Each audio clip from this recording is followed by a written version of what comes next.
Brought to you by V-Guard. Bhupatinagar কাণ্ডে ভোটের বঙ্গে গরমাগরম পরিস্থিতি।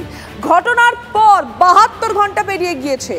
এনআইএ থানায় অভিযোগ দায়ের করার পরেও অভিযুক্তদের একজনও গ্রেফতার হয়নি। রাজ্যের আইন শৃঙ্খলা পরিস্থিতি আবারও সেই প্রশ্নের মুখে।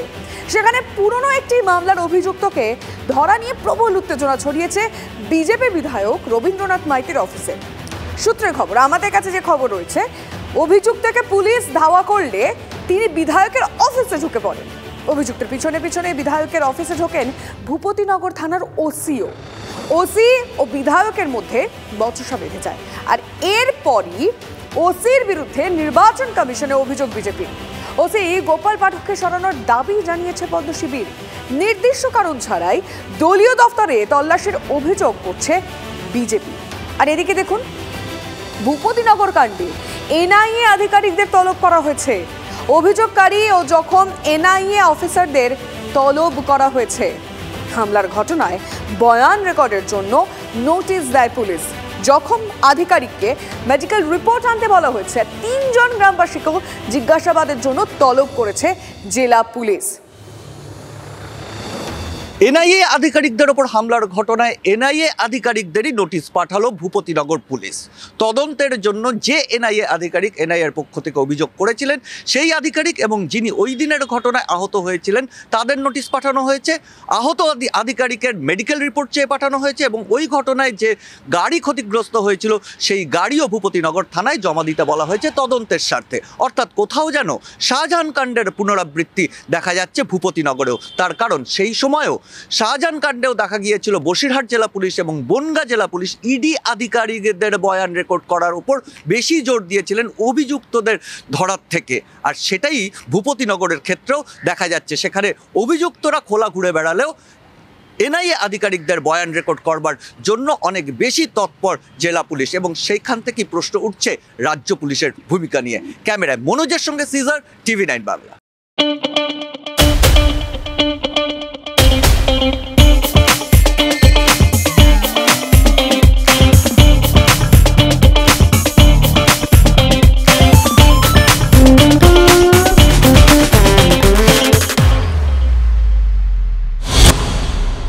প্রশাসনিক রিপোর্টে কিন্তু এনআইএ অফিসারদের নিগ্রহের কথা স্বীকার করা হয়েছে। ভূপতিনগরে এনআইএ অফিসাররা শারীরিক নিগ্রহের শিকার হয়েছেন। নির্বাচন কমিশনের রিপোর্ট পূর্ব মেদিনীপুর জেলা পুলিশের। মহকুমা শাসকের রিপোর্টেও সেই একই তথ্যের উল্লেখ রয়েছে। আর এদিকে কলকাতার এনআইএ দফতরে আসছেন ডিআইজি পদমর্যাদার অফিসার। সূত্রে খবর, ঘটনার বিষয় বিস্তারিত জানতে আসছেন তিনি। ভূপতিনগর তল্লাশিতে যাওয়া অফিসারদের সঙ্গে বিস্তারিতভাবে কথা বলবেন এনআইএ ডিআইজি এবং কথা বলার পর এনআইএ সদর দফতরে রিপোর্ট জমা দেবেন। ভূপতিনগরের ঘটনায় শাসক বিরোধী একটা টানাপোড়েন চলছেই। আবারও বিজেপি এনআইএ আতাতের অভিযোগে সুর চড়ালেন অভিষেক বন্দ্যোপাধ্যায়। আপনি নির্বাচন ঘোষণা হওয়ার পর এসপি এনআইএর বাড়িতে গিয়ে, আমি যদি কালকে এসপি এনআইএর বাড়িতে যেতে চাই ঢুকতে পারবো? এবং আমরা সিসিটিভি ফুটেজ প্রকাশ করব।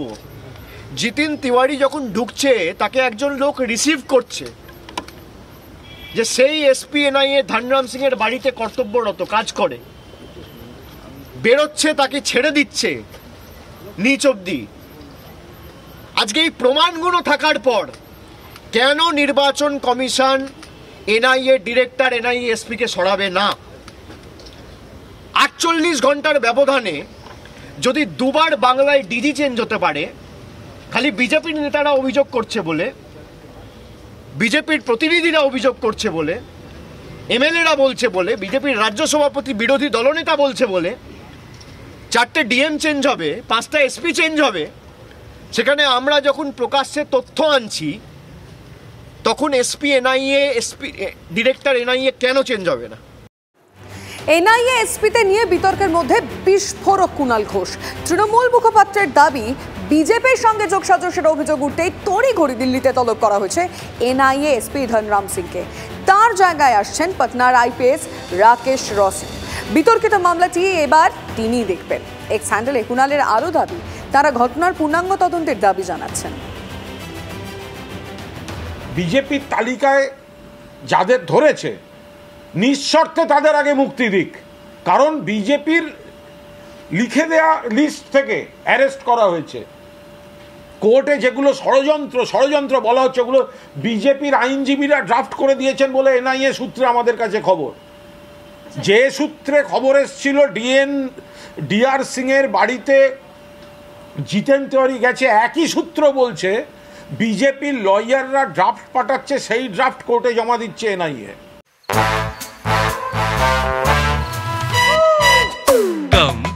Come, my love, please don't say no, baby.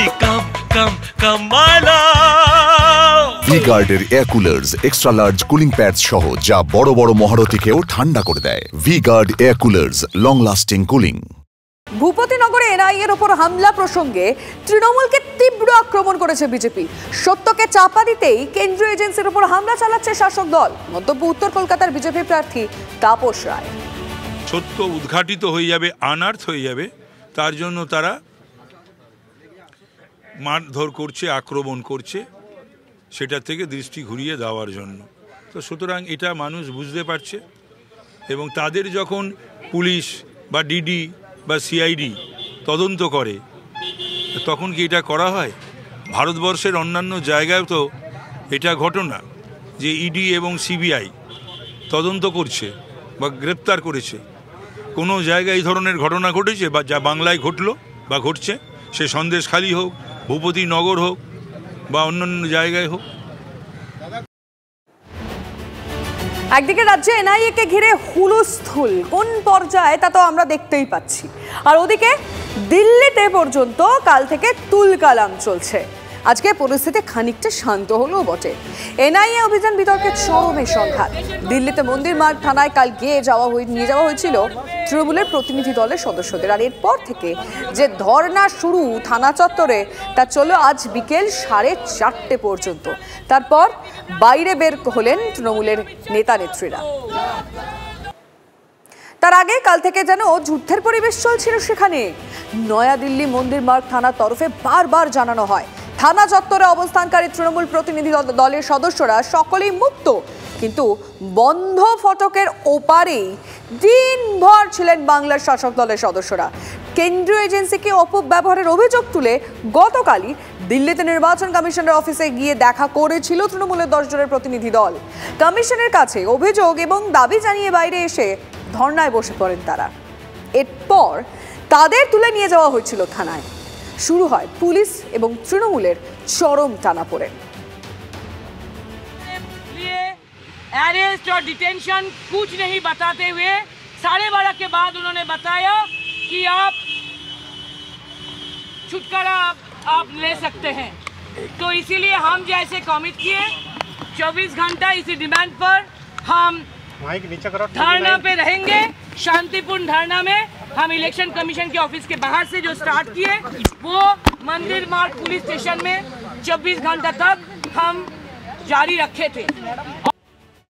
Police চাইছে সরিয়ে দিতে। আন্দোলন করতে গেলে তো এক জামা কাপড় পরে বসে যেত, বারবার ড্রেস চেঞ্জ করতে হয় নাকি?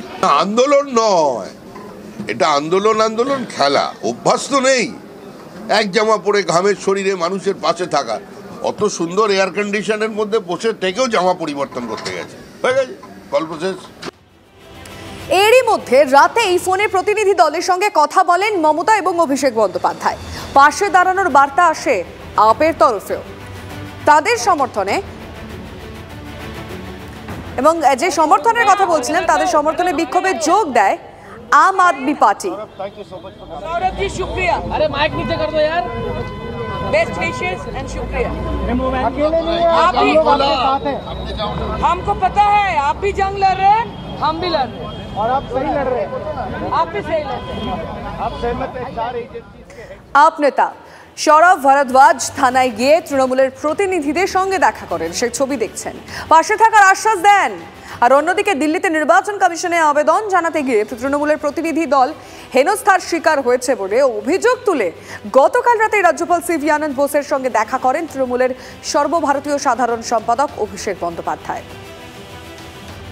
রাজ্যপাল কথা দিয়েছিলেন অভিষেক বন্দ্যোপাধ্যায়কে যে আপনি চিঠি দিলেই বা আপনাদের যা বক্তব্য তো আমি শুনলাম এবং আমি অনেক ক্ষেত্রেই সহমত। অভিষেক বন্দ্যোপাধ্যায় যা যুক্তি যা বক্তব্য জানিয়েছেন এবং লিখিতভাবেও জানিয়েছেন, রাজ্যপাল অভিষেক বন্দ্যোপাধ্যায়কে কথা দিয়েছিলেন যে তিনি বিষয়টা নির্বাচন কমিশনকে তার তরফ থেকেও জানাবেন, তার তরফ থেকে জানিয়ে সেটা আবার অভিষেককে কমিউনিকেট করবেন বলে আমরা আশা করছি।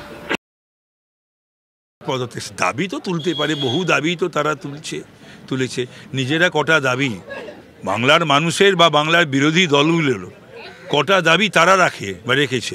দিনের শেষে মানে 1.5 ঘন্টা আগেই বিকেল 4:30 নাগাদ ধর্ণা কর্মসূচি প্রত্যাহার করে নেয় তৃণমূল কংগ্রেস। 24 ঘন্টা ধর্নার পর অবশেষে কর্মসূচি প্রত্যাহার করলো তৃণমূল কংগ্রেস। কিন্তু তাদের যে দাবি, অর্থাৎ এনআইএ সহ 4টি তদন্তকারী এজেন্সির প্রধানকে বদল করতে হবে, সেই সম্পর্কে কেন্দ্রীয় সরকার জাতীয় নির্বাচন কমিশনের উপরে লাগাতার চাপ বজায় থাকবে। আজ স্পষ্টভাবে যে কথা জানিয়ে দেওয়া হলো যে এখানে যে ধর্ণা অবস্থান হয়েছে সেই ধর্ণা অবস্থান আগামী দিনে অন্যান্য জায়গায় অন্যান্য কর্মসূচির মাধ্যমে তৃণমূল কংগ্রেস লাগাতার মানুষের মধ্যে এই বার্তা প্রতিষ্ঠা করার চেষ্টা করে যাবে। লাগাতার 24 ঘন্টার কাছাকাছি সময় এই মন্দিরমার্গ থানায় তারা ধর্ণা অবস্থানে বসেছিলেন। দফায় দফায় পুলিশের সঙ্গে সংঘাতের মতো পরিস্থিতি তৈরি হয়েছিল এবং যেভাবে আম আদমি পার্টি তাদের পাশে এসে দাঁড়িয়েছে, তাতে যে ন্যারেটিভ বা যে বক্তব্য তারা জাতীয় রাজনীতিতে প্রতিষ্ঠা করার চেষ্টা করছিলেন, অর্থাৎ কেন্দ্রীয় তদন্তকারী এজেন্সির ওপরে জাতীয় নির্বাচন কমিশন, কেন্দ্রীয় নির্বাচন কমিশনের সরাসরি নিয়ন্ত্রণ কায়েম করতে হবে, সেই ন্যারেটিভ প্রতিষ্ঠা করা সম্ভব হয়েছে বলেও মনে করছে তৃণমূল কংগ্রেস। ফলত আগামী দিনে এই লড়াই, এই কর্মসূচি জনমানসে আদৌ কোনো প্রভাব ফেলে কিনা আমাদের নজর থাকবে সেদিকেই। নয়াদিল্লি থেকে ক্যামেরায় সিপিএস নাথের সঙ্গে জ্যোতির্ময় কর্মকার, TV9 Bangla. Brought to you by V-Guard.